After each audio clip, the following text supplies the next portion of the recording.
Hey everybody, welcome back to Visual Novel Book Club. I'm your pal Slowbeef. With me, of course, my good friend Jim. Hey everybody. Pulahoko. Good evening. Devious Vacuum. Hi. Turbo C. I can't think of anything funny to say. Hi.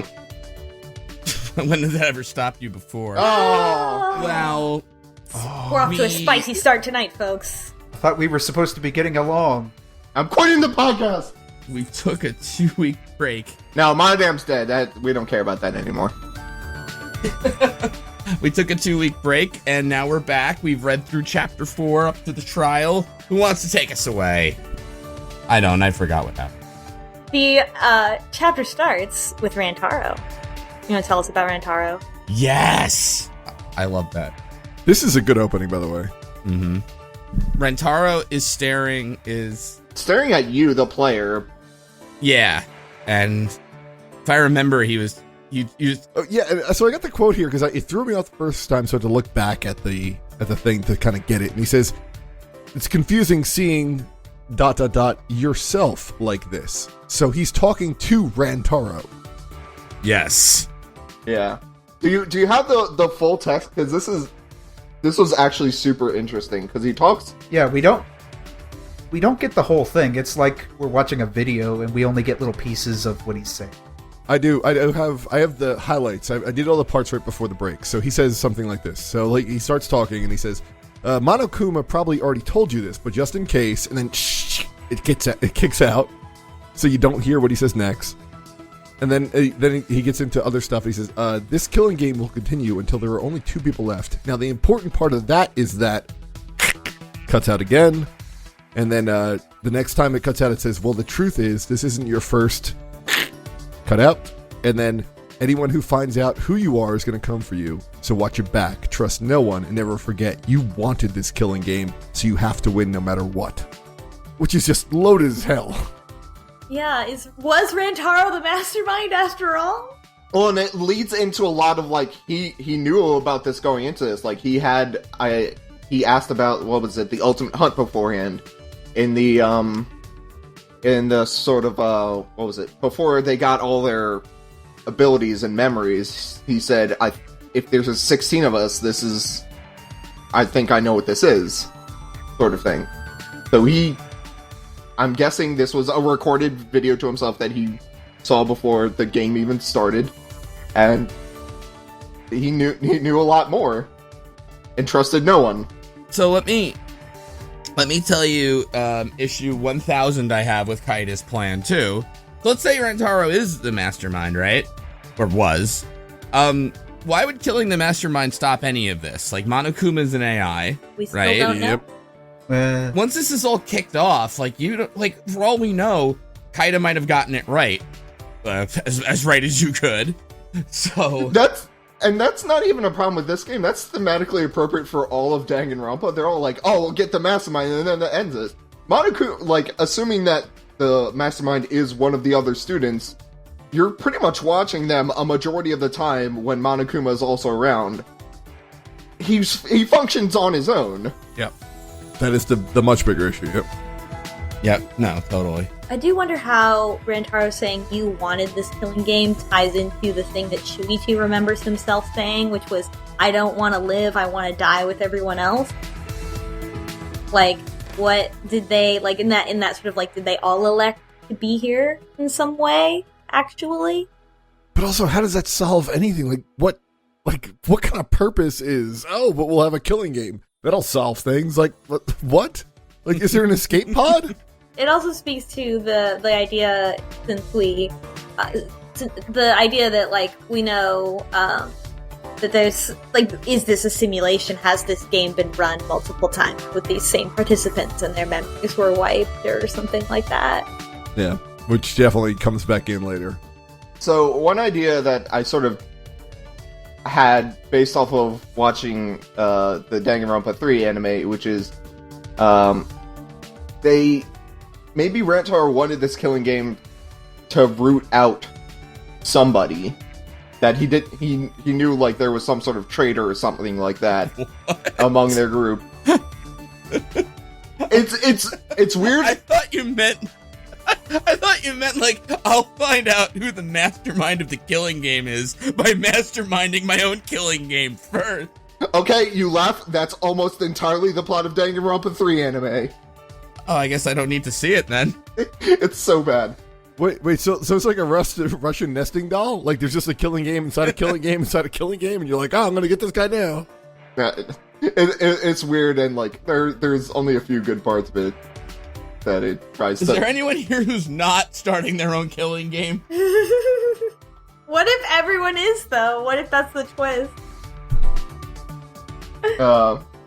That being said, I hope they aren't repeating the same sort of plot point as another Danganronpa, where Anyway, yeah. I was gonna watch that anime, but it's bad. It has some nice points. It's very bad at wrapping up its plot points, which I think like Danganronpa is like That's something you like to see in the end of a trilogy. yeah. Well, Danganronpa like it almost always ends at like, and here's what happened, and you don't really. It ends on cliffhangers, really, and it's good about leaving things unexplained. So when it tries to explain everything, it leaves you like, oh, okay, I guess that's fine.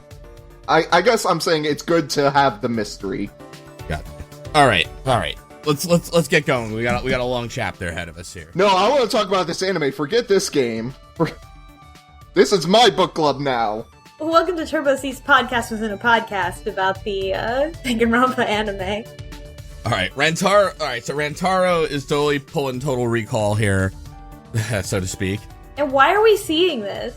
Like, are we being shown this as, like, us, the player? Like, why are we being shown this at this point in time? Yeah, this chapter does a couple weird things where we will be in Suichi's head, and then it will just show us, like, somewhere else. Like, But that's not the first time that's happened, though. No, that happens at the beginning of every chapter, actually. does it? No, but then it happens mid-chapter, too. Yeah. Yeah, we saw the death before they knew about the funeral. We saw Kaito coughing up blood last time, and nobody knew that. The meteors. Yeah, they don't. We see these things sort of like earlier before they remember. I mean, Right. let's forget who's seeing.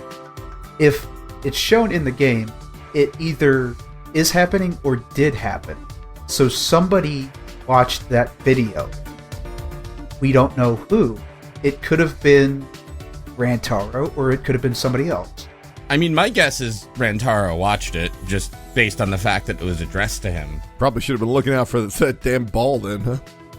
Well, that's a good point too. Maybe he didn't get to watch it, and then someone else did, or maybe it's motive. Yeah, is that Rantaro's motive video? Or maybe that was on Kaito's motive video, and Yeah, maybe he got the wrong motive video, or maybe, like with everything else, it's just fucked up where maybe he got his memory erased, but then he watched the video, but he has a problem where he can't remember stuff? I don't know. Wait, though, if it was part of the motive video, I feel like somebody would have called that out. Like, you know what I mean? Like, I would be like, yo, wait a minute, Kaita totally got him. Like, look right here. Here's the fucking motive video where he's talking to himself and he knows there's a killing game. QED, I'm no ultimate detective here, but Wait, do we know which video Kokichi saw that he was supposed to see? Because if he saw it, he definitely would not have told anyone. Yeah, he would not tell anyone. Kokichi saw all of them, didn't he? Yeah. But if that had been his original one that he watched, Yeah. he would have never told anyone. Yeah, that's true. that's a good point. But also, isn't it true that one person had their actual motive video? Kurumi. Yeah. Yeah. So maybe it could be a situation where Rantaro did have his video, but since he's dead, we can't get in his room to see which it is. So maybe I don't think he wasn't alive long enough to see his own motive video. But even so, like, I mean, if you're really mixing them up, there's tons of permutations where you could just say, like, Kokichi got Rantaro's video, and Kokichi's video is not there because now the other 15 got spread around and the Monokids fucked it up. Well, Kokichi's video's not there because he's the leader of the Ultimate Hunt. Like, Fair. Right? I mean, Right, what happens after Rantaro's video? one of those two is the leader of the Ultimate Hunt. And we'll figure out which one, I guess. Why do you say that? Because Speaking for the audience here. Kokichi's the ultimate supreme leader Of the Ultimate Hunt. of something, but what else is there to be the supreme leader of in this world? That also reminds me of another thing that we keep bringing up, and I think we brought up again in the chapter, the episode that just went up, of like, every time I play this game now, I get annoyed that nobody's talking about the door that's like the checker door near the gym. That's clearly Kokichi's ultimate lab, because it's got the checker and he's got the checker scarf. Like, Yeah. What? I'm still mad about it. So now I'm like, more and more, and after this session as well, I'm just like, ugh. It wouldn't be so bad if they acknowledge the other doors. They're like, oh, I think I know where this orb goes, because I've seen something weird like that before. And it's like this, it's this weird awareness of only the things you need to at the time, I guess. Yep. Yeah, my like personal theory is that Kokichi is either the leader of the Ultimate Hunt or he's the leader of the television studio that's broadcasting this killing game. Supreme leader of NBC. Yeah. I kind of want that to be true a lot more, but I feel like we're already past that being a thing. But like, it would be really funny.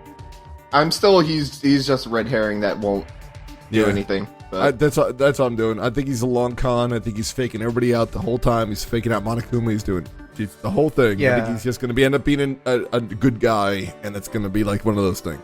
Like, but he's just not the ultimate supreme leader. nope. He's something else. He's the ultimate caregiver of Ultimate Supreme League. He's the ultimate babysitter. Yep. Yeah.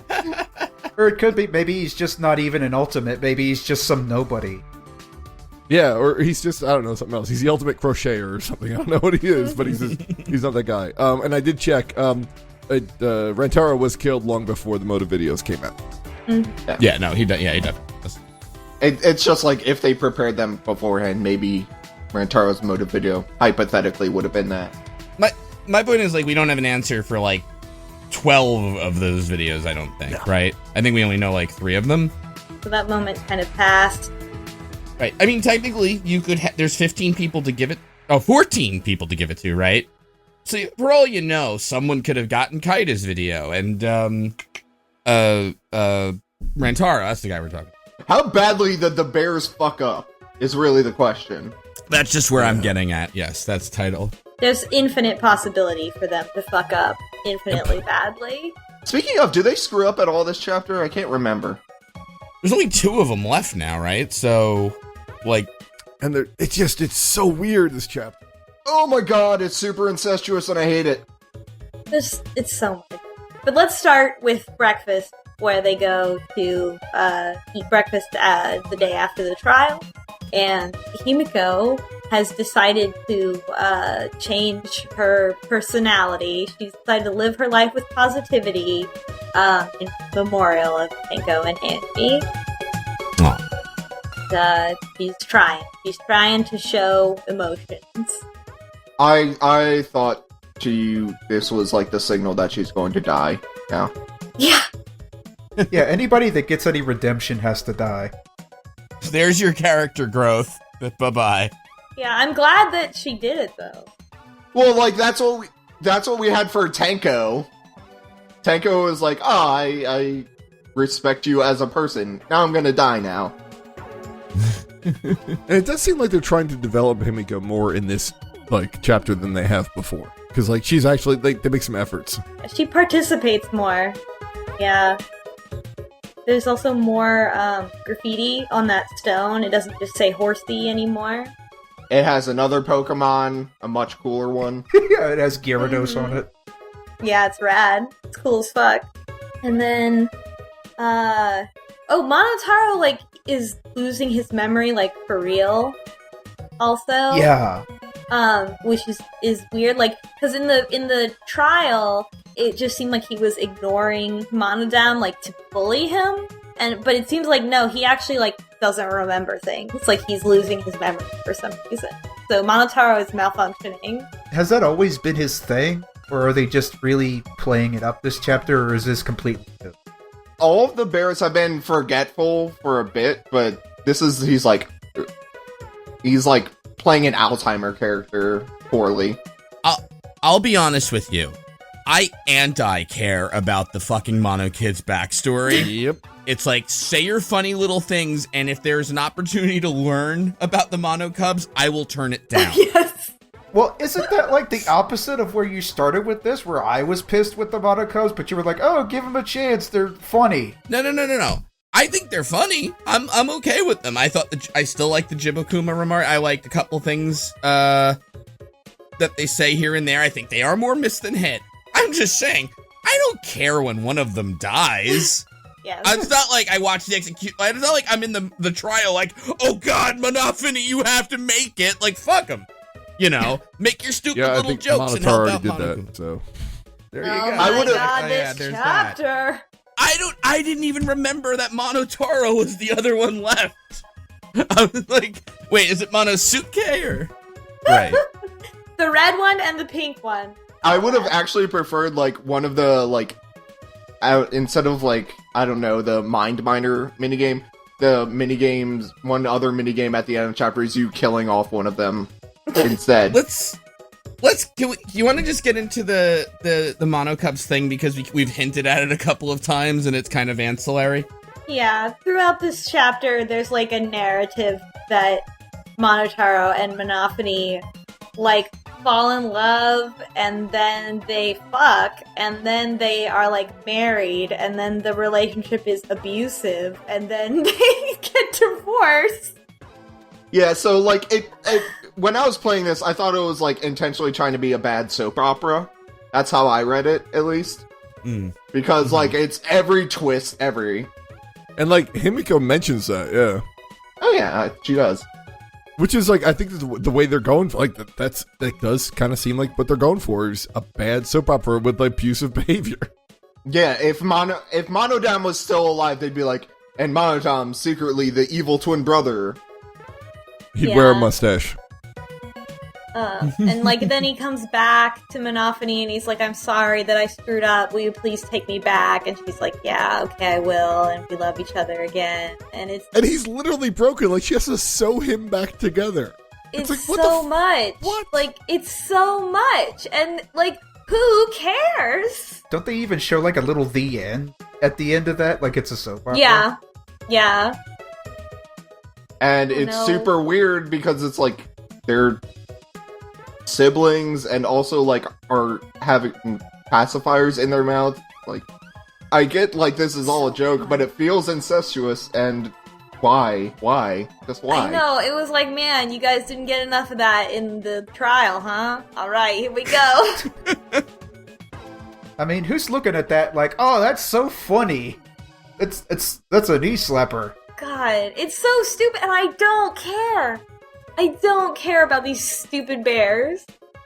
Oh, now we got a new episode title. I was just about to say, I'm writing it now. What was it? I don't care about. I don't care about these stupid bears. You don't even have to censor that one for you. Anyway, so we get our prizes for completing a trial in the chapter. 2 prizes. And we get a card key from Monokuma that is actually the next motive. And Monokuma's like, here's your motive, this card key. And Kokichi steals it immediately and runs away. What a piece of shit. And Kaito runs after him. And they just whoop, whoop, whoop, whoop, whoop, off the screen. They're gone. That's happening. And then Shuichi's like, well, I guess I better find the new labs with these items. Now, this pisses me off because it's the key card. It has to be the key card for the door. The elevator, yeah. Nobody makes mention of that. They even have questions like, I wonder where this key card could be used. It's like it was the first case. Trial. It was the whole crux of the first case. Don't understand. It's like the selective memory. And like, if it's not going to be that, at least acknowledge it. At least say, like, oh, it should be that, but it obviously isn't because we just tried this and it doesn't work. Like, just do something. They don't even talk about it. Or like when Kokichi takes the card, just like go down to the door to make sure he doesn't use it in the one spot that he could use it. Let's go to the library. Yeah, God. Anyway, we get items. We have an item called an octo brush, and it opens a passage from those ominous hanging scrolls in the red center part of the haunted floor. And there's another floor. There's a fucking 5th floor of the school. It's so tall. Yeah, I was not expecting another floor. I was expecting like maybe a hidden room or something. The biggest surprise twist yet. This is also huge. It's on the 5th floor is a cathedral. And I made a note. What is this? The Binding of Isaac. And it's huge. And there's these 2 huge statues of Monokumas, an angel and a devil Monokuma, and like these elaborate windows with light streaming in, and big columns and stuff like that. And it's like it's not even trying to make sense, like in a physical sense anymore. Like it's just this huge cathedral. Do you want to know, like, something really cool? Yes, obviously. I went around to the... I don't like cool things. Well. Okay, we'll skip it then. Alright, continue. No, I went around to the back of the school to, check on the, what was it, the Death Road to Despair one more time, because why the hell not? You can actually see the new room being built, or you can see it actually existing in a physical space, and it's horribly constructed. It's like on this like one pillar that's overreaching the back, and it's God. awful. But if you it's look like around they took a big cathedral and just kind of plunked it on top of the building. Yeah, and they like, being supported by like beams and shit. Yeah, it's kind of funny, but like it's just because it's such this huge cathedral that shouldn't exist on top of the school, but they decide to actually make it exist in a physical space. If you looked at it from the outside in the back of the school, it looks pretty good. Like it's a really detailed looking cathedral. Good job. Surprising how like detailed and elaborate it is. And there's 2 labs up there. Well, for now. There's also like another bit that's like, oh, maybe continue. Yeah. But there's the Ultimate Cosplay Lab, and go in there, then with Tsumugi, and it has like it's a huge space, like a big studio. Like it's the size of a plane hangar. Yeah, and it's this huge, elaborate like film and photo space. And it's like there's a bar there? There's a bar. And there's like a whole scene, you like go up to the bar and Tsumugi's like, oh, I used to work at a bar, like, to pay my cosplay bills, and like, she makes you a non-alcoholic drink because you're all teens, and is like really, like, persuasive somehow, and Shuichi's like, oh, I just feel like I want to give her my money, even though I don't have any, and this is fake. Yeah, and she's like, do you want it stronger? And I'm like, how do you make a non-alcoholic drink stronger? Like, that's not a possibility. just lemon juice. Yeah, like, you want more flavor in that? just puts more ice in it. Adds another couple so sprinkles weird. of Kool-Aid powder. I wonder if that's like a localization issue. Like, that seems weird. Like, it seems like she was actually pouring an alcoholic drink at some point. It seems like some kind of like. I took it as kind of like a joke, as in like, not fourth wall, but like not meta, anything like that, but just like a little like stupid little like, do you want that one stronger? Laugh track. You know what I mean? Okay, yeah. It is weird, like, I feel like this was a weird, like, she's kind of toying with Shuichi. Like, I don't know, it was a weird, like, Tsumugi, it's, like, hard to tell, like, how capable she is, because she's always downplaying herself. I still But really don't trust She seems her. very capable, yeah. Like, I don't... This has to be a plot point. She poisoned or something. Who knows? Well, yeah. Or she could. Everything from this point onward is a dream sequence. Speaking of poison, the other lab on this floor is the Ultimate Detective Lab, which is Shuichi's lab. And everything inside has to do with death. There's just a bunch of poison in there. And also a bunch of case files from murders, I guess from all the Danganronpa games. Yep.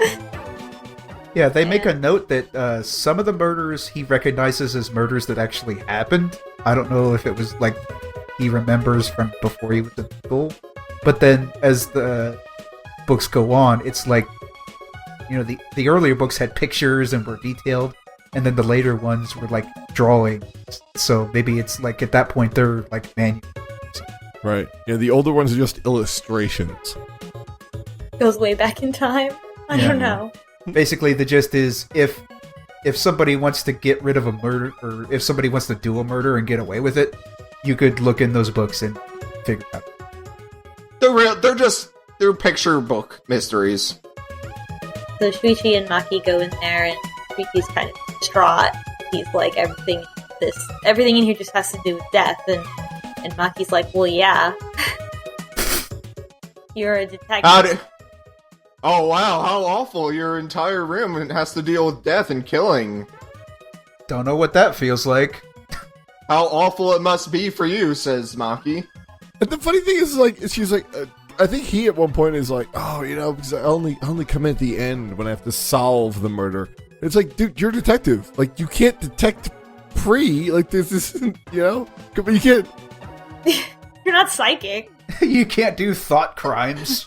His skill is wrong, and he's the ultimate detector. If Shuichi could detect anything, this would also be over a lot faster. If we had the pre-crime unit, Tom Cruise would be around, you asshole. He can barely detect subtext. No, he cannot detect subtext at all. Let's fuck subtext for a minute. It's just like, I'm gonna do a dangerous magic trick. In the killing game? I'm not much of a detective, but I can kind of see where this is going. You know, right?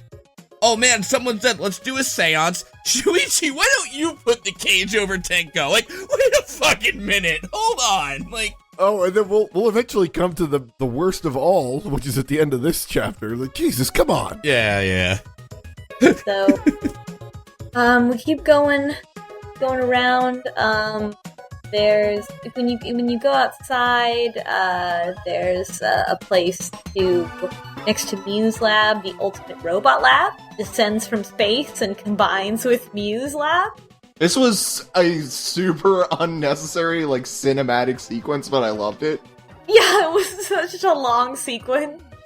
For one joke. And it also leads into this theme that we've constantly had of, like, so did this actually descend from space, or is this just something that Danganronpa is doing for a joke? They did it for the robo joke.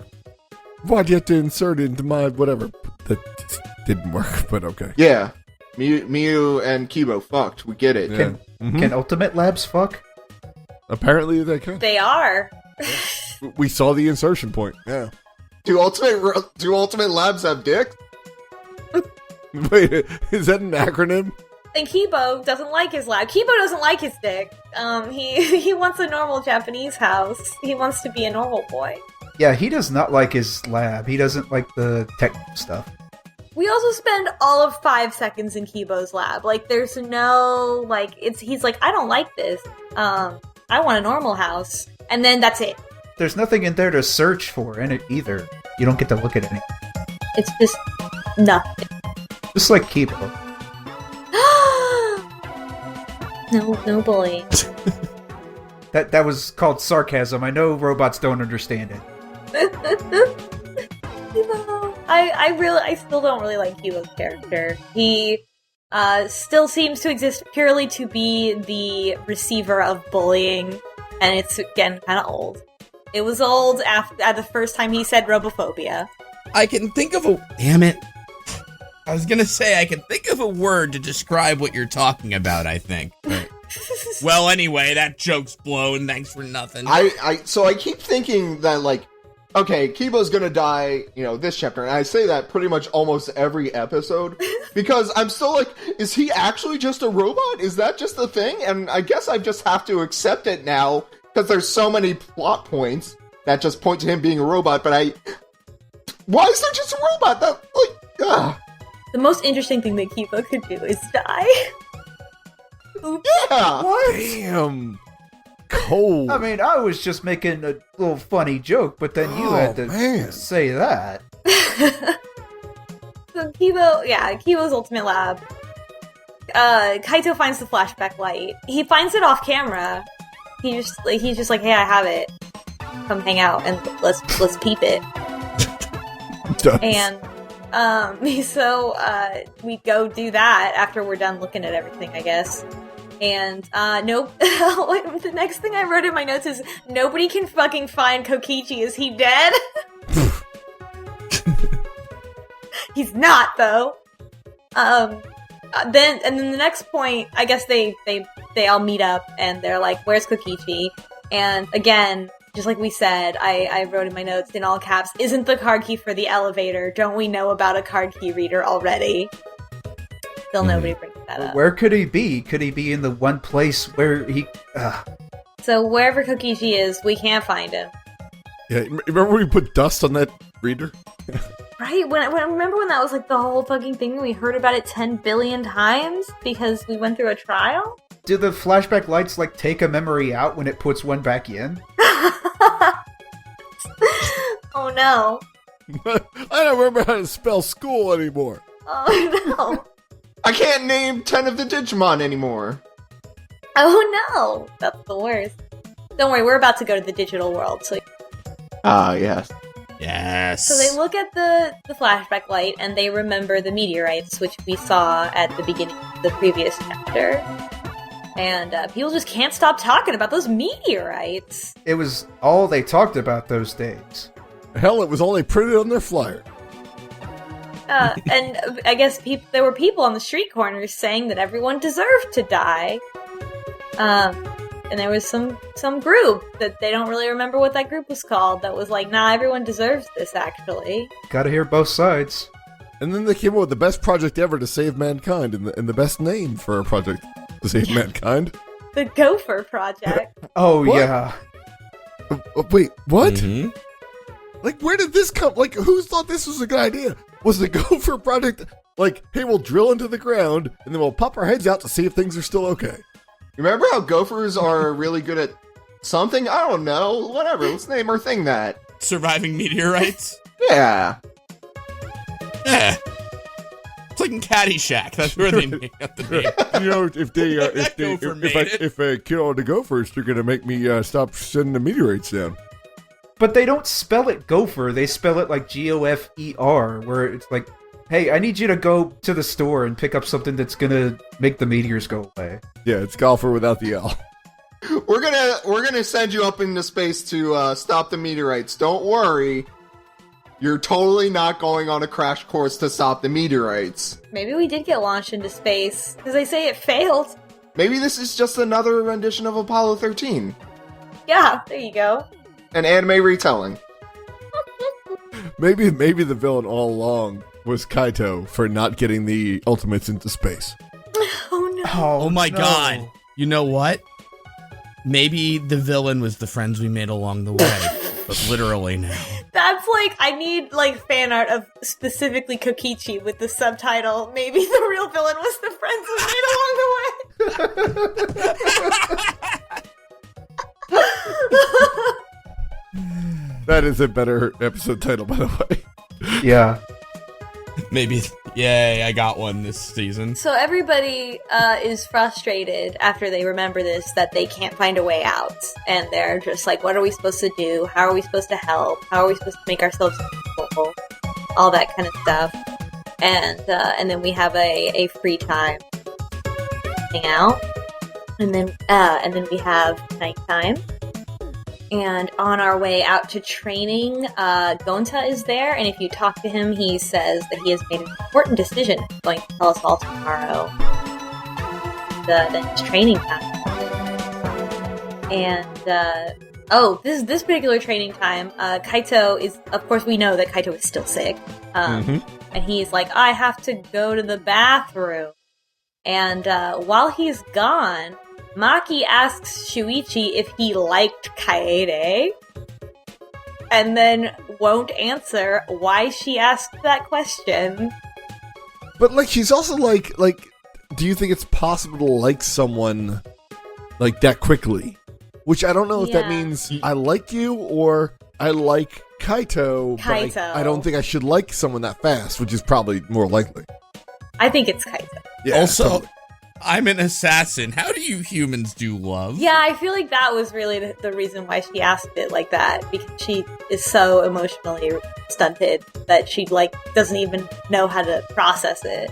Yeah, it's a Zuckerberg question. Oh, I don't even get it, but I'll laugh. How do humans do love? We just don't know. That's, we have to play the killing game to find out. And then Kaito comes back and is like, were you two making out while I was gone? Because he's all of our awkward uncle. I guess, I don't think Maki likes Shuichi. I think everyone likes Kaito. how could you not like Kaito? If you had to choose between Shuichi and Kaito, Oh, no contest. Oh, you're going Well, Kaito. yeah. That'd be close. I don't know. I know one person who doesn't like Kaito. Kokichi. Who? oh, okay. I don't even know if that's true. I think he likes him. I think everybody likes Kaito and everyone hates Shuichi in my head. In my head canon too, Kaito is still alive and we just switched it. I mean, Kokichi may not like Kaito, but he definitely loves Shuichi. Oh, we'll get to that. Oh my god. So, Kaito does not exercise. He just lays down, and they are like, why aren't you exercising? And he's like, aren't the stars beautiful? Then it's nighttime, and I finally got a love key from the casino. So, can I talk about my love key experience? I got Kibo. So does he have any special robot attachments? Kibo, it's pretty much exactly what you would expect, I think. Kibo's like, I want to experience love. Like, you know, I want to experience the human emotion of, like, falling in love. And he's like, Shuichi, do you want to, like, get married? And Shuichi's like, what? Like, that's not how this works. Like, and Shuichi kind of turns it back on him and is like, if it happened this fast, like, it wouldn't be real. And then Kaito's like, oh my god, now that you've... Akibo's like, oh my god, now that you've pointed that out, now I'm really embarrassed, and I'm, like, starting to feel it for real. And so eventually they hold hands, but Kibo does it like a handshake, and that's the most that he can handle. Bless his heart. Aw. And so they just hold hands like a handshake, like handshake style, for a little while, and that's it. That's your love That's scene? it. That's kind of Yeah. Oh, come on. that's kind of awesome. That's kind of awesome. I'm I don't know. sorry. That's my better God. than some of the other. Bless you, Oh, Kibo. I haven't seen any yet, so I I'm not really I also got Kibo. That was pretty cute. I mean, the good news is, as we go further, the casino pays out a little better. Like, you can put more money, and it doesn't take you forever to get a love key. So, if you want to see it, you can kind of start. keep cashing out them love keys. Yeah. I also got Kokichi's chapter, but I forget. Did we already cover him? I don't think that we ever. I don't think we've ever seen no, not one of his love keys. Okay, so as I was saying, Kokichi really likes Shuichi because he has this fantasy where he's like, "Oh, detective, you've caught me. Whatever shall I do?" Oh my god! It's really right. good. That's fun. Oh my god! It's like Sherlock That's Holmes great. fanfic. Oh my god! But then, is he really hypnotized to be that ideal, or is he just fucking with Suichi? Oh my god! What if he knows though? He's probably both. You know? Oh my god! That's excellent. I'm gonna have to keep getting love keys until I get each scene. It's so good. It's probably my favorite of the ones I've seen. The Kaito one also sounded really cute. I've gotten some real good ones so far. I've been getting whammies. I've been getting Angie. I've gotten Himiko, is awful. Like, Shuichi in the fantasy is her familiar, and he's misbehaving. So Ugh. I'm just gonna leave it at that. No. Oh my. God. Oh, that's like, that seems so weird coming from Himiko. Yeah. I watched a couple of them on YouTube. Is that cheating? No, I think you probably should just do that. Yeah. Be careful doing it because of related videos and stuff. Yeah, no. At your own risk. I saw Tenko's, which wasn't that, which was kind of funny, but not, actually, it wasn't. But, and then, what do you call it? A couple of them are just forgettable, honestly. Like, even Muse wasn't anything. I don't even remember what it was, honestly. We talked about it. We talked about it. She wanted. wanted a baby. Oh, right, you're right. Yeah, that's right. I forgot about that. That's right. Fullhoka could hardly repeat the lewd things that she said. I couldn't do it. Oh, I forgot to mention, also, Kokichi mentions that Shuichi has some crazy kinks. This fucking game. Okay. Yeah. Okay. So next day, there's another special item scene that you can get. You have the belt, championship belt or whatever. I don't remember. You have the belt. Get a special scene with Himiko to help her train, which happens after the breakfast scene. And in the morning at breakfast, Gonta announces that he wants to go fight Monokuma now. The Monocubs are killing each other off very quickly, and so there are only 2 Exosults now. And so he's like, I bet we could take them. Like, we couldn't take them before, but I bet we could take them now. They do have mounted Gatling guns, though, Gonta, and I'm not sure if you're really... But Gonta's strong. I feel like as long as the number is larger than 0 of Exosols, you've got a problem. But, you know, that's... We don't really know how strong Gonta truly is. Wait a second. He can lift up a manhole cover? I don't know if you knew about how heavy those are. They're like 50 pounds. Between 2 fingers. 50. 50. You can't pick that shit up unless you're strong. You probably punch an ball and backwards, like in hand.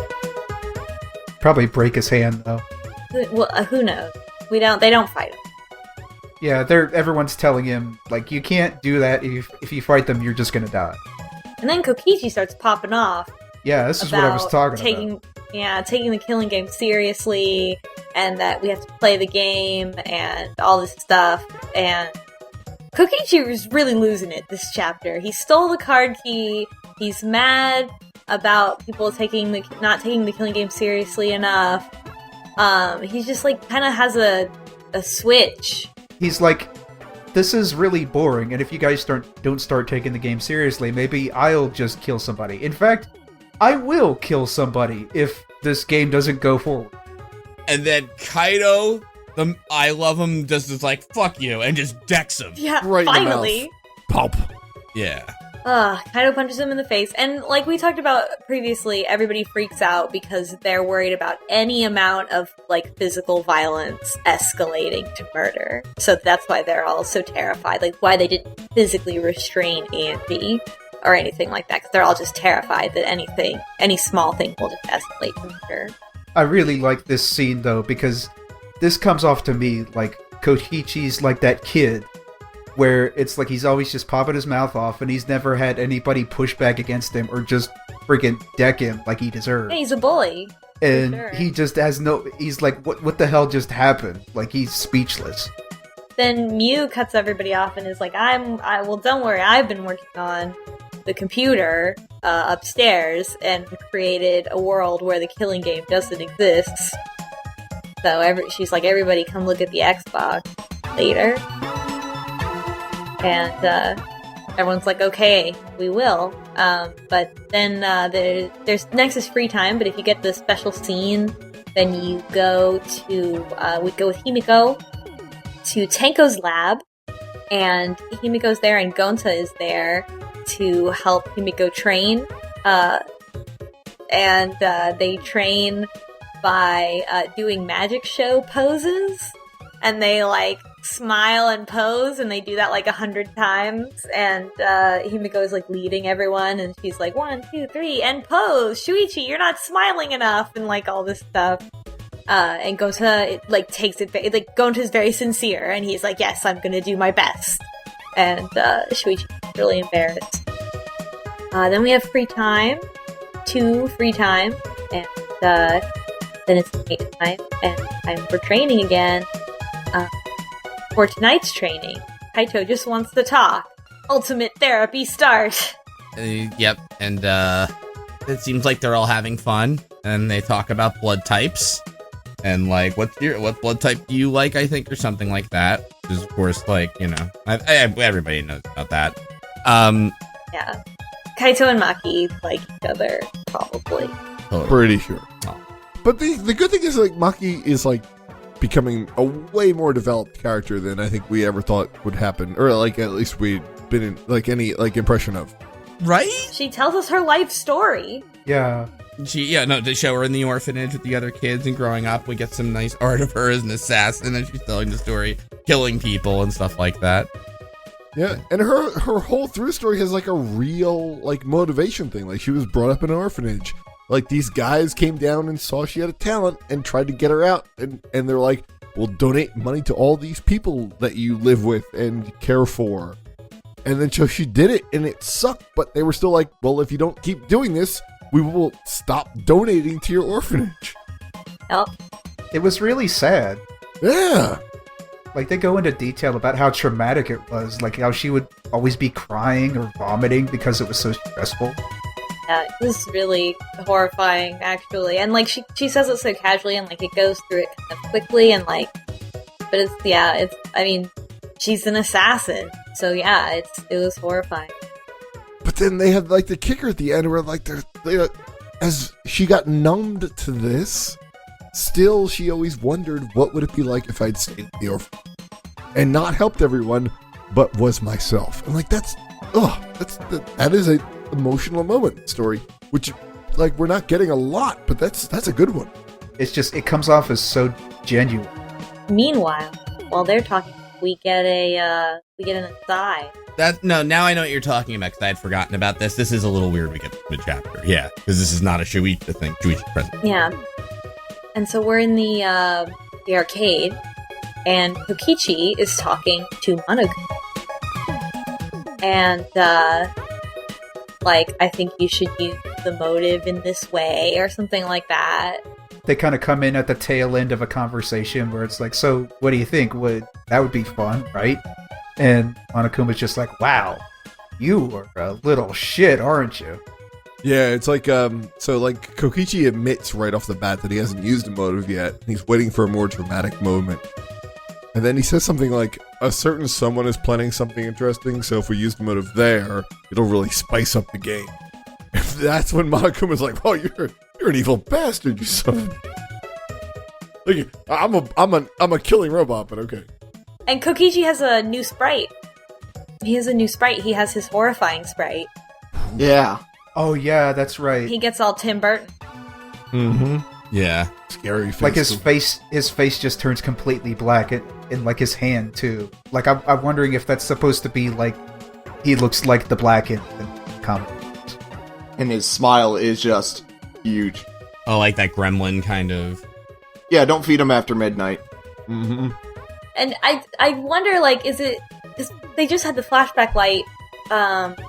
Did Kokichi regain some more memories? And is he becoming more evil because he regained some memories? Was, like, my thought at this point. Maybe he was more of a goofball early because he didn't remember anything. And, like, as he maybe is remembering more about who he is, like, he is, like, actually becoming more of an Ultimate Supreme Leader? I don't know.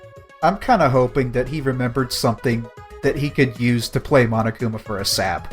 And I'm hoping that's what's happening. Maybe he was until Kaido hit him. He's playing end-dimensional chess over here. And, and then there's, then in the morning, we continue with the ridiculous fucking Monokuma skit.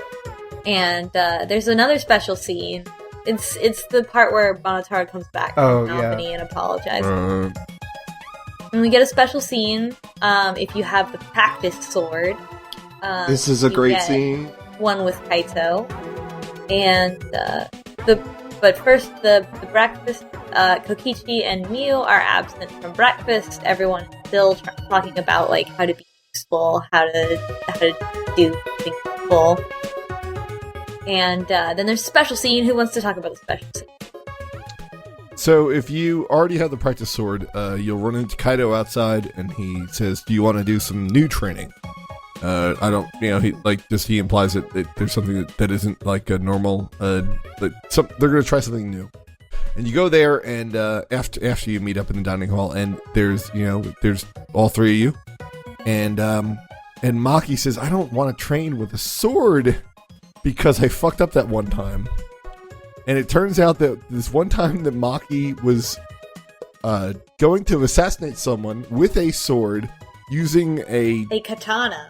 Right, a katana that was hidden in some kind of cosplay, like a standard cosplay accessory box that apparently no one would think of otherwise. But when she took it out, she matched the details of a certain character at this convention. And everyone thought she was cosplaying. She was. They like all these like high price people. People with high price cameras were just taking pictures of her and like trapped her in this room. They were like, "Great cosplay! Oh, you're so good!" And then just like taking pictures, and she's like, "Well, I can't show them all my other weapons, so I had to go along with it." Yeah, she was terrified that they'd like look into her case and see all of the like guns and shit, and like that. She couldn't unsheath the katana and show that it was actually a real katana. So, we're treated to a really cute picture of like her being terrified, holding the sword, being just like completely unsure what's going on. Like, I came to kill someone. What is this? And like holding it to her chest like a teddy bear. Which is my favorite part. And then immediately afterwards, as she tells his story, then Shuichi and Kaito start laughing because that's hilarious. Then she's like, "Oh yeah, but I was scared that my masters would stop paying the orphanage." And they're like, "Oh, you're right. That's not funny at all." Way to bring the room down. Yeah, good job there. And Shuichi has like this little aside where he's like, "Wow, Maki's really opened up to us. Like she would never have told that story to us a little while ago." Which is totally true, and like that's why I like her. Like she might be my favorite. I definitely like. Yeah, and I think there's a lot more under the surface. Yeah, I totally turned around. Yeah, I was like, chapter 1, I'm like, this character sucks. Especially to have come from a character that's just was essentially nothing. Yeah. So then there's some free time, and then the next scene is Mew arriving. She arrives in Shuichi's room and tells us that she has fixed the computer. Says, "Everybody come over to the computer room. It'll be great." And she takes everybody to the room and it's like, "Now you're all here. I fixed it. I'm going to tell you about it." And she's like, "I'll only tell you about it if you bow to me." And everyone's like, "What?" And she's like, when Shuichi and Kaede bowed to me, it like awoken something in me, and now I want you all to bow to me. And Kokichi is like, "Why don't you bow? Like you wanted to get us all here. You're trying to get us to do the thing that you want us to do. So why don't you bow?" And everything gets all like black and white and realistic, and then she does. It's the whole thing. The whole thing happened. But like, it's only like one artwork. It's only like one static scene where you get totally new art. And I'm like, what? Where'd that come from? Yeah, they like look more like realistic art. It's so much. It's so much. Like it's out of a comic book or something. Yep. And then he's like, so Kokichi has like had enough of me, and he was already yelling at her during the trial. So like he's done with her shit. And then after this, he like yells at Mew enough that I guess she just starts like saying what she means instead of being behind this super horny facade, and is just like, "I want everybody to go into the Xbox. Please upload your consciousness into the Xbox. It'll be great." No problems here. Just 2 plugs. It's a VR. It's VR, the future of gaming, and this virtual world. Kokichi Ouya. Oh my god! You look closer at his buttons, and it says OUYA on his coat. Thanks for believing me. Oh my god! You thought Kokichi couldn't get any worse, and then. Oh my gosh! You know, like, actually, you would transliterate his name as, like, O-U-M-A, I think, under, instead of O-M-A. Yeah, that's what a lot of people did, actually. Yeah. That's how I heard about that, yeah. So he's one letter off. Yeah. That. So, while we're on this really short aside for Kokichi, his official art is great because it has, him holding just... He is a dictator, but he is holding this like can of soda or Faygo in his right hand, and it's almost always obscured in all of the pictures of him, but it is so good. Oh, that's right. What if he's actually the head of a soda company? Well, if it's Faygo, he's the ICP head. Or the leader of the Juggalos. Oh, his cape is like so much scarier than I thought. Looking at this art here. It's really cool art. God, what's your deal, Kokichi? Yeah, why does he just have like a Ramune? I don't know. Why do his pants have straps? Well, that's because he's an anime. Alright, listen. You either plug it into virtual world, okay? There's two cables. One's memory, one's consciousness. You Don't plug fuck in, it up. Don't mix them up. We don't know what happens if you do. What's gonna happen? Oh, you might glitch out, you might turn into a vegetable, you might body swap, who knows? They don't know. Yeah, but they don't know. So, I'll tell you what I really like about the virtual world. It's top-down isometric, kind of like an Animal Crossing-esque camera thing. The characters have like big heads like that. They all have little dialogue boxes with emotions that, even though they look kind of like what, Mii's or avatars? Not Mii's really, but Funko Pops. They look like Funko Pop. Oh, they do sort of have the dead eyes like that, yeah. I gotta say what I like is they put a lot of like care into this kind of extra little world. Yeah, this is again what I mean by like they put a lot of like effort into like these sort of small things. This is only in this chapter. Like, what the hell? And only for half the chapter.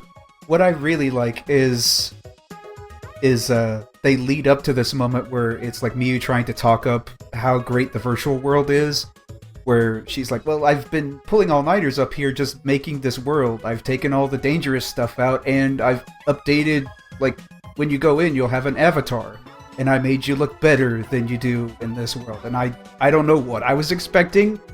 Like, I guess I was expecting all, like, the girls to have, like, huge boobs, and like, the guys to, I don't know.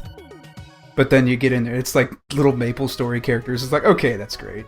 I was expecting it to look like a very like weird looking yaoi manga with really awful proportions, because that would totally be Miu's type. Yeah. Yep. Like if it would be just like the regular game where the character portraits, but they're all like gallified. Instead, we're just cute little Funko Pop. Yeah. Yeah. And the whole thing of she removed all the dangerous things. So this virtual world, as we learned, it was originally built by Monokuma, but Miu is like, nah, I took all the dangerous parts out. And Monokuma and the Cubs show up to like talk more about it, blah blah blah. But we won't get. I don't know if we should get too much into the details of how the world works because oh my god, we'll just keep going forever. But an important part before we go into the world is that Monotaro is like still confused, and he calls Kibo his dad, and Kibo gets upset. And then he calls Miu his mom, and she just does it. She's just like, "Oh, of course, my son, I love you." Yeah, it's pretty awesome. And she's like, "Oh, is this what motherhood feels like?" And she's just like a really good mom to Monotaro. Anyway, I just wanted to point that out. It was just so weird and like weird and cute. And the good thing is like even Himiko's like, oh, she's embracing it. It's like, yeah, she is. She's all in on this. Yeah, she's all in on being a mom. So, when you get there, Miu introduces you to the virtual world. There's a map, which you get to look at. Oh, and the motive. They choose to go in because Kokichi's like, hey, we should really go in. And everyone's like, what? Kokichi, what are you planning? And Monokuma's like, that's right. This inside this simulation is the secret of the outside world. And Shuichi even calls Kokichi out for having already known about this. And so that's why they ultimately decide that they're going to go into the simulation, because they want to discover whatever the secret of the outside world. And they don't even know what it is. But it also, I think, really implies, and I'm sure everybody thought the same thing at the same time, was like, wait, is this a simulation? Are we in a simulation right now? Nope. Like, all the rules are suspended because we don't know what's real and what isn't. And as Mew explained the simulation, it also has an end wall. Yep. Same words, as if we haven't already been suspicious that we've been in simulation the whole time. So the layout, according to the map, on the left there's the lodge you start in, which I guess is kind of like a ski lodge. It's got 2 floors. There's like a dining room, a kitchen, a foyer, and then like a room, like kind of a sitting room, I guess. I can't think of like what you'd really call it, but there's like a phone in there and a table. Call it the salon. The salon, yeah. And you can go upstairs to there's like a balcony on the roof, with like a supply closet that I think has a pallet in it. Yep. That's on the left side of the world. To the left of that is the wall. Now, you can go out, and there's a winding path, and there's also, like, a river along the bottom of the world, because it's 2D, and also a river that kind of cuts through the center. Bunch of trees up north. And I think the bridge is not complete over the river, right? Correct. Yeah, it's like a half bridge. Yeah. Incomplete with a river running north to south. Yeah. That's right. And the bottom river is running west to east, I think. Yes, And then which the is vertical important. river, like, flows into it. Yeah. So basically, I think Miu's like, hey, there's, like, a signboard over there. Shuichi, why don't you go grab it, and then we can use it as, like, a bridge to cross the river. Roll on your hands and knees like a dog. Yeah, and he's like, why do I have to do it? And everyone's like, you're gonna do it. You always do everything. And he's like, okay, fine. They call him a masochist, too. They're like, you're the masochist, so you're just going to do this. And he's like, I guess I am. Yo, you guys got me. I'm the ultimate masochist. Shuichi, please. Oh. One thing is, too, that, like, one thing Mio had told us is objects don't break in the virtual world. And because Himiko's like, we can't walk on a signboard. And Mio's like, your brain must be smaller than your tits, because she loves pulling that out. And, like, they can't break. We can walk right over this like a bridge. So they do, and on the other side, on the right, there's a chapel. And it's pretty much like you walk in and there's all like shit around, meaning like it's like a mess, kind of.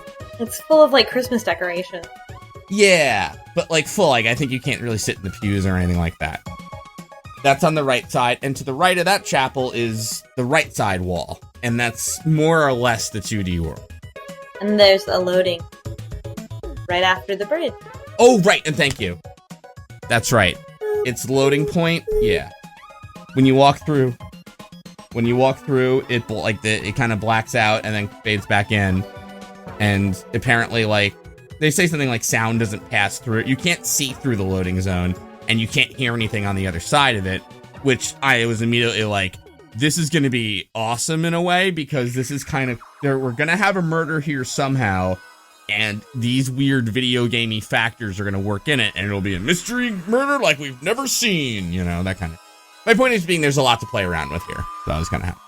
There's also one more thing that I think is important. They mention that when everybody is in here, they all have equal strength. So, by virtue of that, going to being in the machine, he's weaker, everyone else is strong. I love that they keep introducing game mechanics. Where I'm like, okay, hold on a second, let me write this all shit down. Like, okay, yep.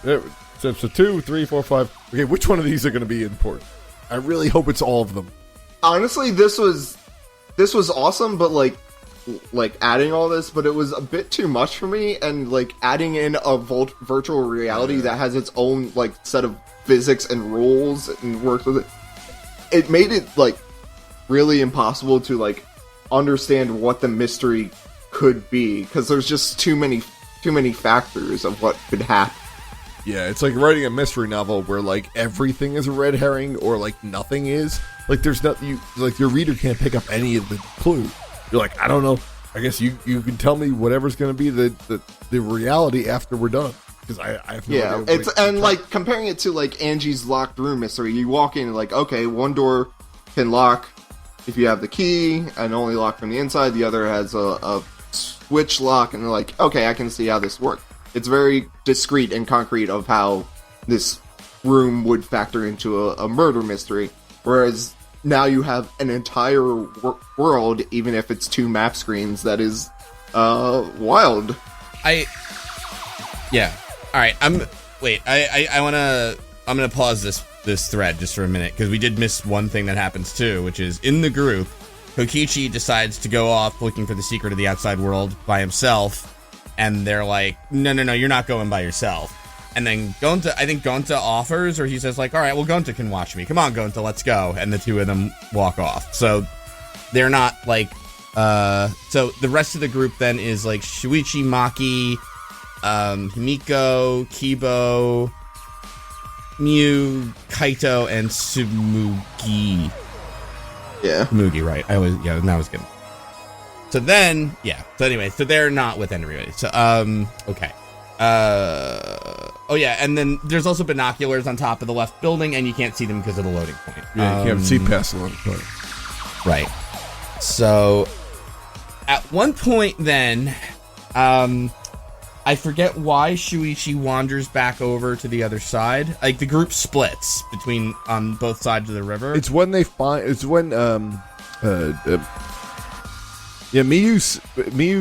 like tells Shuichi the other thing. They all cross over, and then they decide to split off. They're each searching for the secret, and it's like, all right, we'll split into 2 groups. Correct. Yeah, that's right. And it seems to be driven by Miyu, who's like, okay, you go over here, and you go over here. And that it eventually what works out is it's almost an even split. So it's like Kokichi and Gonta, and then like Kaito and Shuichi all go over to the other side with Tsumugi, yeah. Miyu, but like, so especially when Miyu's controlling, like directing who goes where, she's like, all right, Kokichi, you're gonna search this area, and the rest of you, I don't care. Right. So the 5 of them go across the bridge again, and Miyu's like, hey guys, see you later. Oh, whoops! I knocked over the signboard. Oops, bridge is broken. And somebody even calls out like, yeah, it's like, oh no, the bridge is broken. And somebody, I forget who, even like says something like, no way, you totally did that, you know?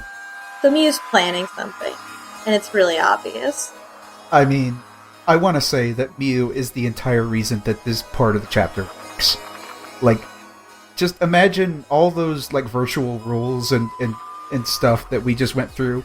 Imagine having that explained to you, but just interspersed with like really off-color jokes. It's like, oh, listen up, I'm gonna explain this to you fucking idiots one more time. It's just, it works. There's like, as they decide to search, right? We wrecked the bridge. Her and Kokichi have already said that they're gonna have a meeting. But then at that point, like, so after she wrecks the bridge, we just basically search it out. So like, so Kokichi goes to the salon, Kaito goes to the roof, Gonta searches the outside, and then it's Tsumugi and Shuichi who go inside to the kitchen and dining room, I guess. And so Tsumugi's in the dining room, and Shuichi goes into the kitchen. Where was Kaito? Yeah, just really useless. Kaito's on the roof. And it just kind of establishes everyone's positions for that, obviously to be played with us, because no one is locked in those positions. Mm-hmm. And they hear a weird sound. Tsumugi's like, that's weird, I thought I saw Miu. And then they hear like Kibo yell and say, oh no, and they're like, what's going on? And go outside. And neither of those things should be possible because they're on the other side. Right. Yeah, because sound's not supposed to travel and all this stuff. Right. And surprise, you. She's a stiff. Yeah. Now, because you log out of the virtual world, I think, right? And the instructions were in the salon, you pick up the phone and say your name, and that's how you log out. And then so the one thing that's, I think Kaido logs out early, right? Or is logged out. Yes, Kaido disappears. Yeah, well, when we finally see him again, he's like, yeah, I got logged out against my will. I just got logged out for no reason. I was too afraid to log back in, so I just went to sleep. Yeah, exactly. Which, Yeah, relatable. Yeah. That's me every day.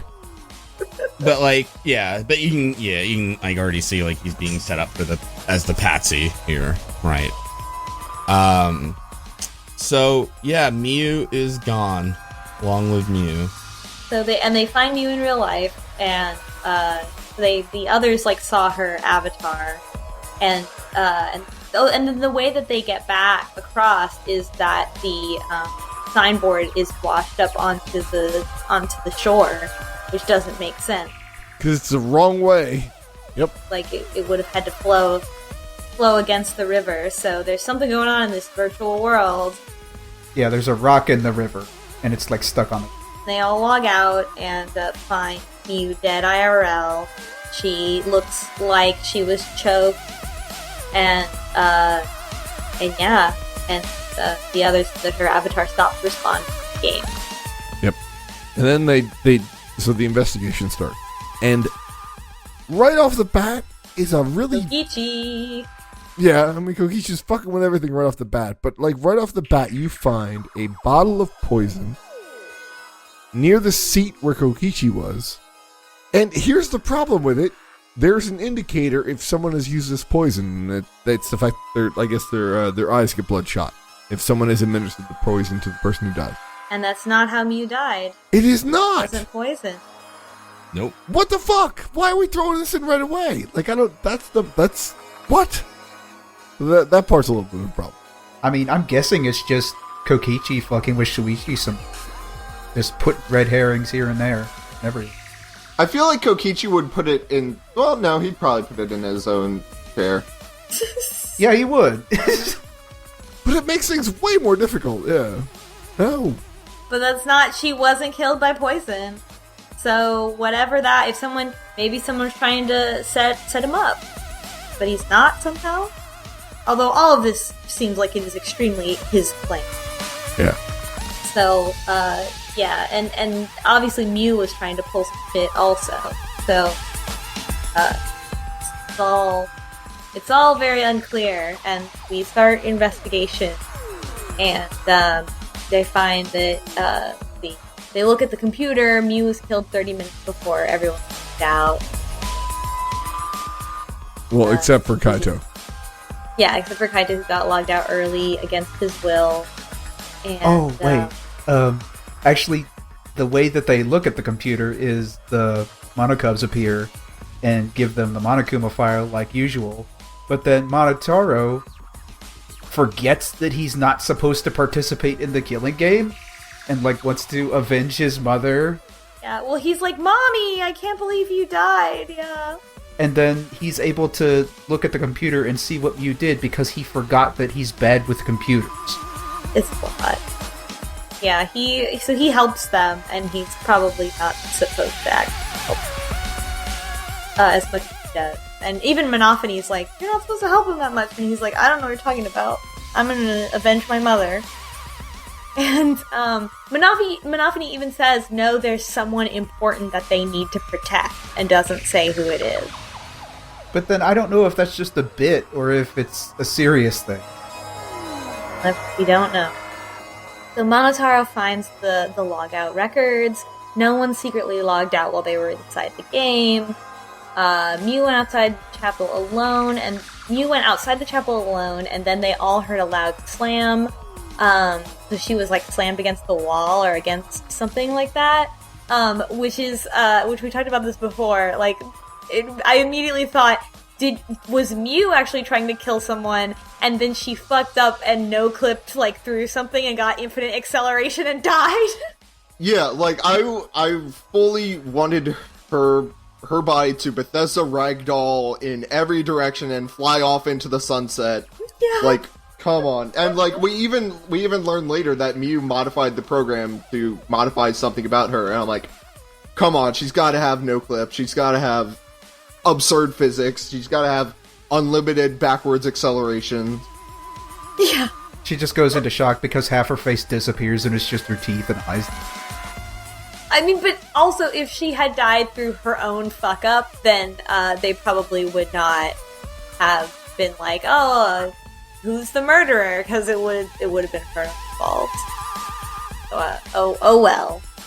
It's a shame. I really thought that would be really funny, that like she set up this elaborate murder and then just like no clip through the wall and died.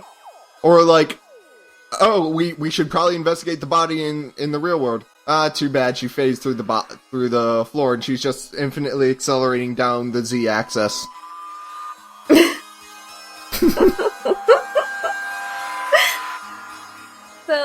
So then, after we investigate the real world and look all around, Shuichi decides we need to investigate the virtual world. Mm-hmm. So we go back into the virtual world. We find a roll of toilet paper outside the mansion, even though Avatar doesn't need to poop. The sign, the sign says Mirai Hills, which is just really video game ass sounding thing. That's when we notice that the flow of the river doesn't make sense. Anyone who's played a video game at this point is like, oh, it loops. Like, Yep. It loops. It's actually in an infinite loop. But it still takes the characters a lot longer to sort of understand the video game. Because, let's be honest, a lot of Japanese high schoolers are not going to get the fact of a video game. I mean, they're not going to be on that. Never played a video game, those teens. So they cross the river again, and Mew's avatar is still there. And next to her is a hammer, which is a weapon, and she was supposed to have removed all the weapons. There's also a cell phone. And Shuichi picks up the cell phone and is like, hey, Kaito, let me help me with something real quick. And he goes, what? And Shuichi talks into the cell phone and says, Kaito Momota, and Kaito is immediately logged out. So I don't want to be that guy, but I will say, like, that was, I don't know if everybody else, that was an easy one to call. Like, when Kaito logged out early, I'm like, someone picked up the phone. I thought someone went back to the salon, picked up the phone, and said Kaito Momota. I thought it was actually like someone actually, because Kaito always says his name and like, I'm Kaito Momota, Luminary of the Stars. I thought someone tricked Kaito into saying his own name. Just near So the it's like phone. Yeah.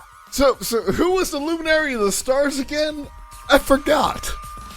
If you trick Kaido into saying his name, he disappears. I do really like that Shuichi did not explain what he was about to do to Kaito. Yeah, and then he's like, that was rude, I think. Maybe I should apologize. He didn't even try it to a different person, he tried it to the same person twice. So, what else? They go up to the roof. There's Mew's bodies with the hammer and the cell phone. The hammer and the cell phone and that piece of lattice that was in the storage room on the roof of the mansion. Yep. Yeah. You can see. And, so that at this point it's like, oh, well, the killer probably logged Kaito out so that he wouldn't interfere with them accessing that lattice piece. Yep. So, and we also find a roll of toilet paper on the left side by, like, the lodge kind of thing. And my theory, which I love, is someone stands on top of the roof, throws the toilet paper, like they're toilet papering something, all the way to the chapel, and uses it like a bridge to cross over the river while the bridge is out. Because objects are unbreakable. Yeah. That's what no one got within the whole context of this investigation, which I'm like, but if it's unbreakable, then all objects are strong and toilet paper is strong. Mm-hmm. There's the one thing I was like, why wouldn't you automatically assume that? I mean, technically, like, yeah, if it's unbreakable, technically exactly like you say, everything could be a weapon. Right. The lattice is just as strong as the hammer. The cell phone's just as strong as the hammer, you know? So yeah, and everybody, yeah, it's kind of it seems like it's hard for these characters to wrap their head around the difference in physics in this world. But I guess it would have to be, otherwise they would be like, well, you're gonna fucking kill us if we go in here. But also, you can find the toilet paper before you actually find the toilet paper. Like, it's a discoverable object. It's been there for a while. They go to the chapel next. Kibo tells Shuichi that he heard what he referred to Mew in the chapel before they split up, and it was for her to meet on the rooftop. So something suspicious set up between Kokichi and Mew. When Shuichi asks Kokichi about meeting Mew on the roof, he says he couldn't get there because the door was locked. The rooftop door could be locked by whoever was on the top. So it can be locked from the outside. And I think that's, I don't know if there's anything else. Monotaro, then they go back out, and Monotaro is there with further report. And he looked at the code, and he said that Mew left the hammer on purpose, which sort of solidifies the whole, like, Mew was also trying to kill someone thing. And Mew didn't add the cell phone, which means that it already existed, and she hid that knowledge from us. She also added the maps, so obviously she modified the game world. And Mew gave her own avatar the non-human object parameter, which in my mind is further evidence that she hyper-accelerated herself. Yep. She's an object. But Monotaro also says that Mew added a wall on the edge of the map that wasn't there before, which again, we've kind of already gotten the point where it's like, oh, it loops, and she added a wall, so it didn't loop anymore, but it clearly loops the river. Yeah, but the wall is only for non-human objects, but she no longer is a human. Yeah, so she would be able to pass through it. Yep. So she was trying to do it, and I still was like, well, maybe something went wrong.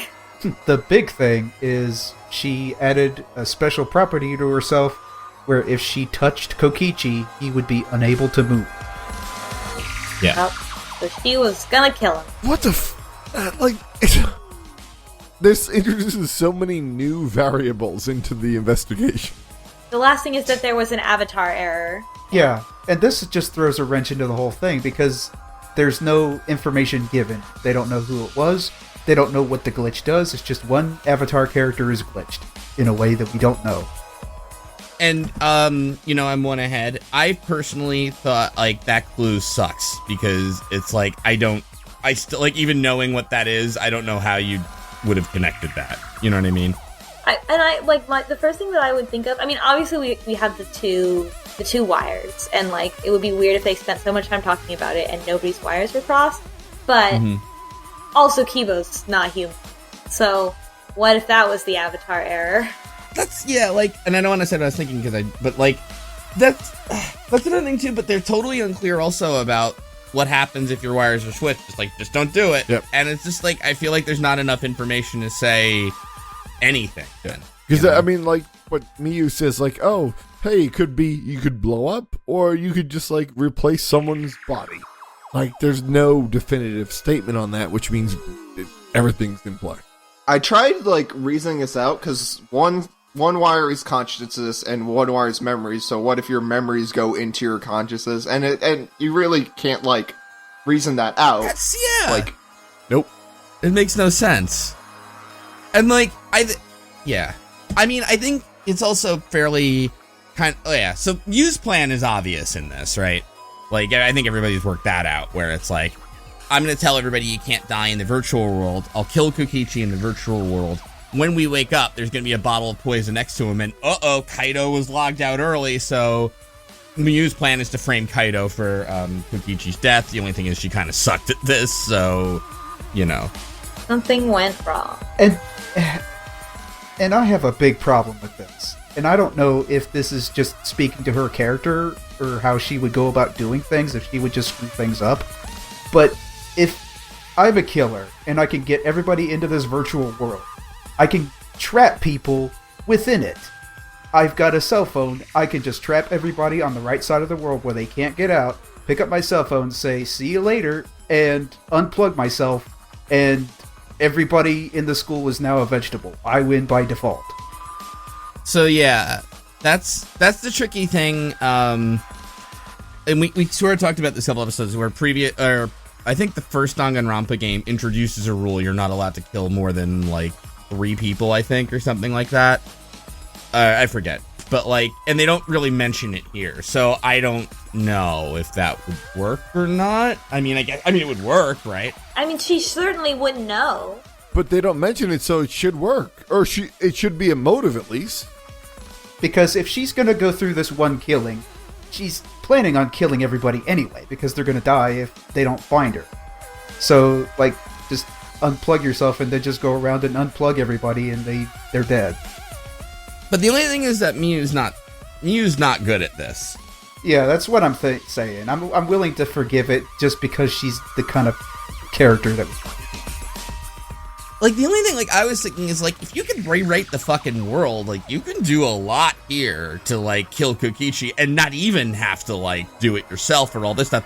But the only thing then is if you made it too obvious, then it's like, well, of course Miyu did it. She can rewrite the fucking world, you know? So it's like, I kind of get the general plan of, if I can write the world, I'll tell people some of the rules, but I won't reveal some of the others.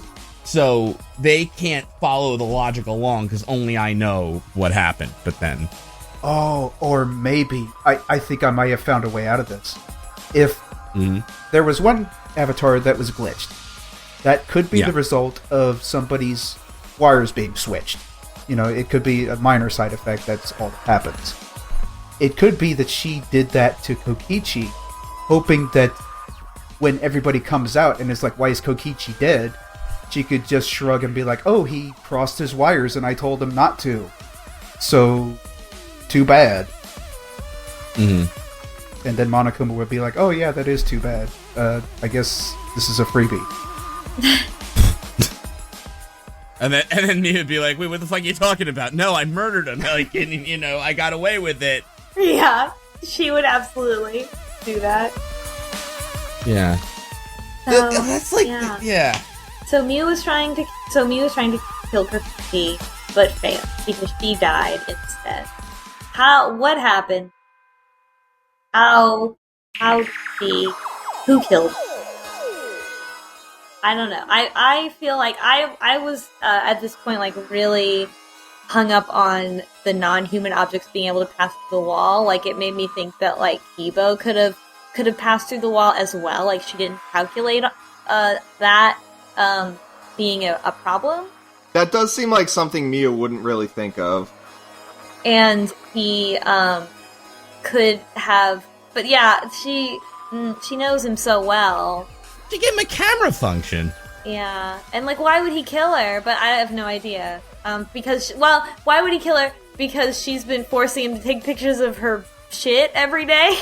All right, that's a good motive. Yeah, maybe he killed her because he could see into the programs and saw that she assigned him as a non-human object, and that just made him so mad that he killed her. Well, and he heard the conversation between you and Kokichi and thought like, oh, like Kokichi's gonna kill her or something like that, or something's gonna happen, and so he like went to try to stop it, ended up killing somebody trying to stop it because he's such a good boy. Oh, but then also maybe Gonta did something, because this could have happened at a time where Gonta was like cronying with him, and maybe he just picked Miyu up and threw her across the world.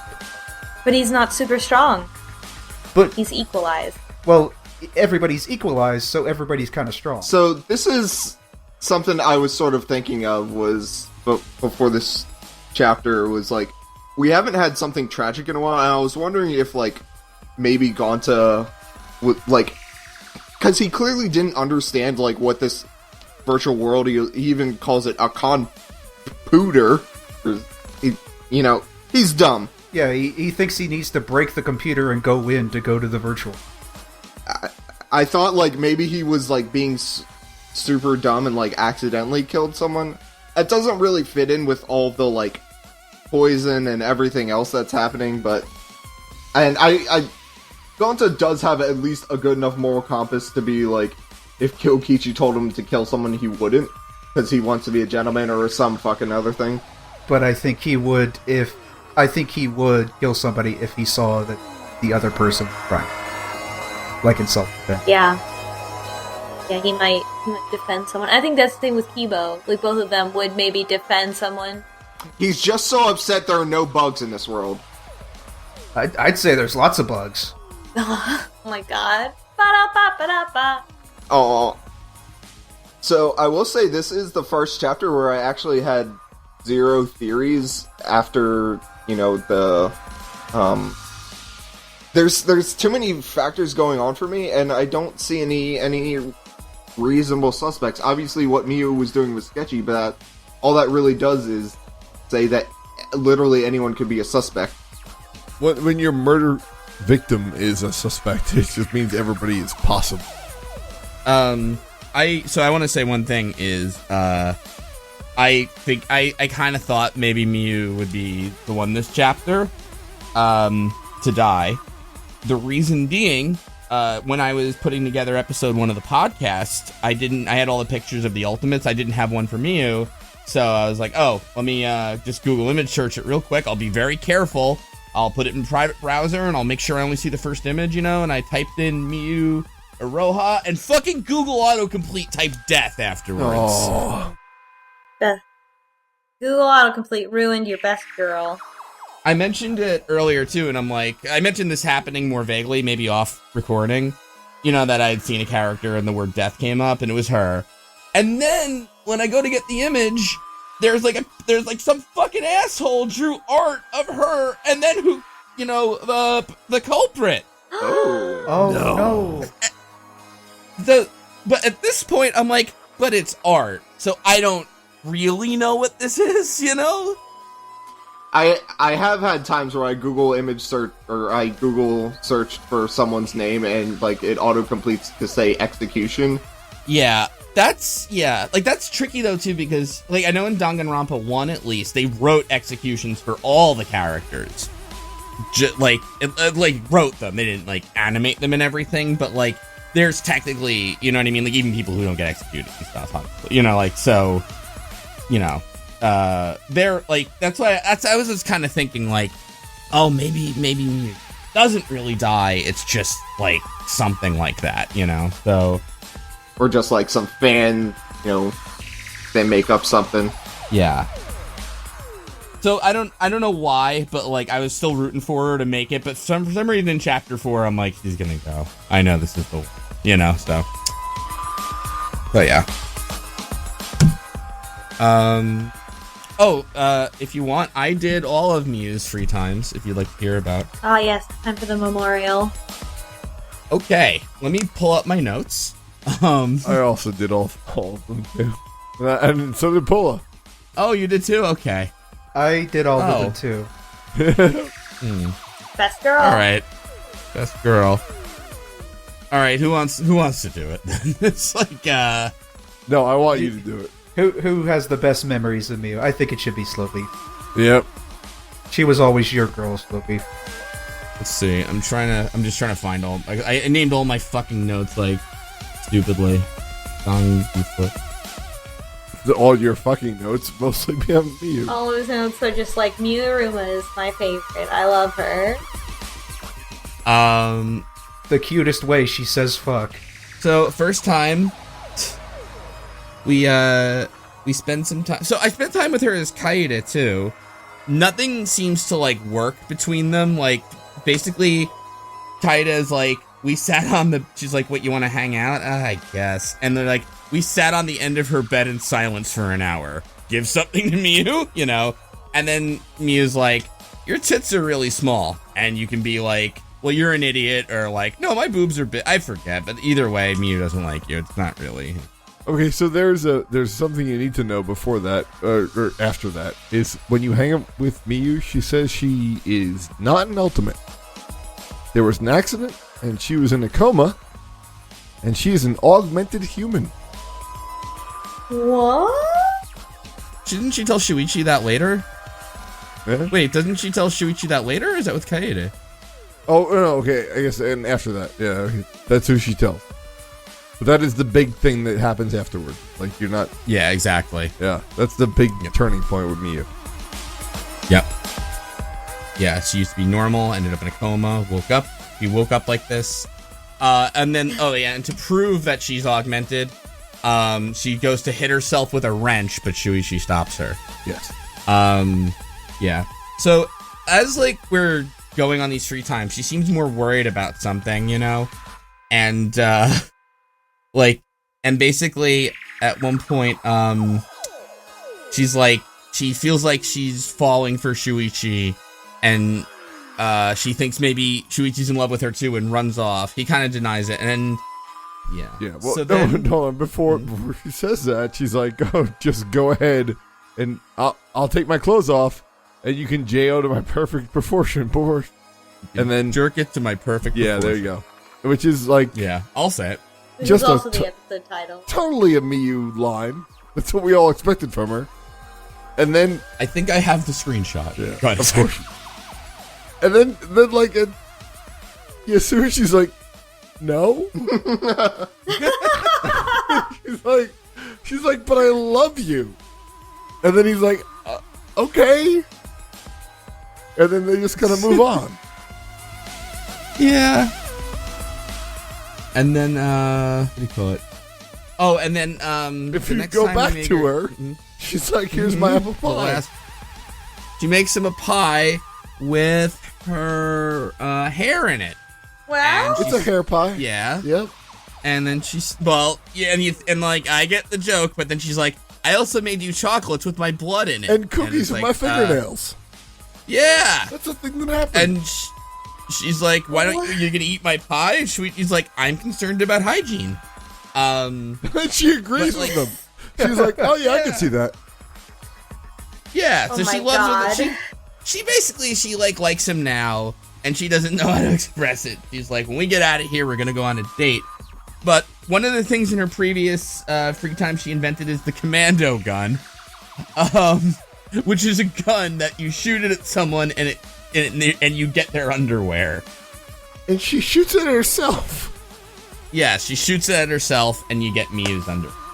So I thought that was like a thing exclusive to her, but apparently, like you guys have told me, like that when you date or when you free time other people, like you can get their underwear too. Yeah.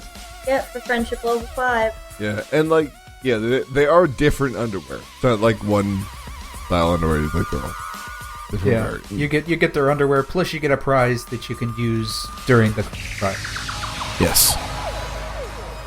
Hers isn't really that good. No, it's triple X-ray goggles. Right. You kind of knew going in where you're going to be bad. Oh, can I tell you, by the way, her other two inventions, which I like? A hookup counter, which is something you can point and it tells how many people the other person's had sex with. And an auto puncher that punches you for telling dirty jokes. And when she's talking about Shuichi, she makes this joke about Shuichi jerking off, and it punches her. Oh, Mew.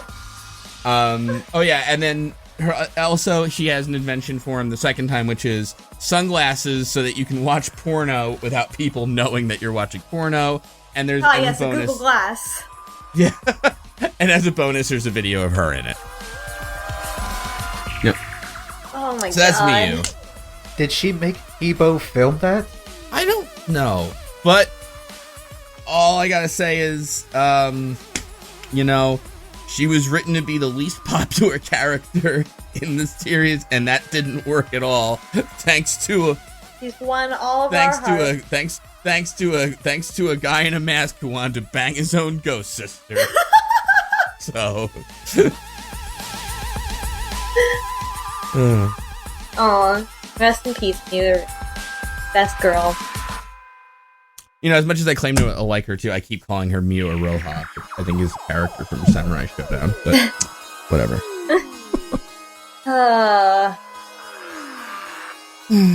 So next time, the trial. The trial. this is going to be good, too, because there's so many variables. Like, this is not going to be an easy trial. But we gotta do it. We gotta find out who killed her. We have to find the truth. Sometimes by lying.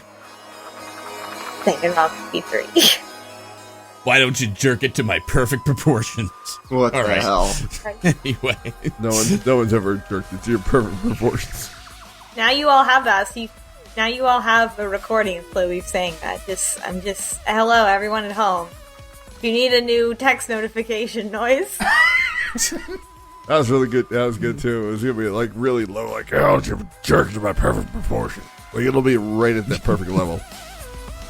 That's what I was hoping for. And you know what? Everybody just I'll put it in chat for old time's sake.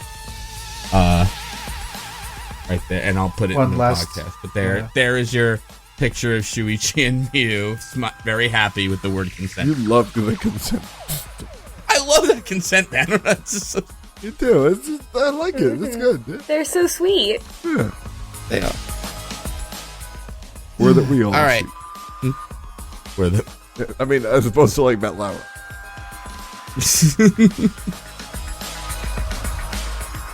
All right. Take it easy, everybody. So long. See you next time.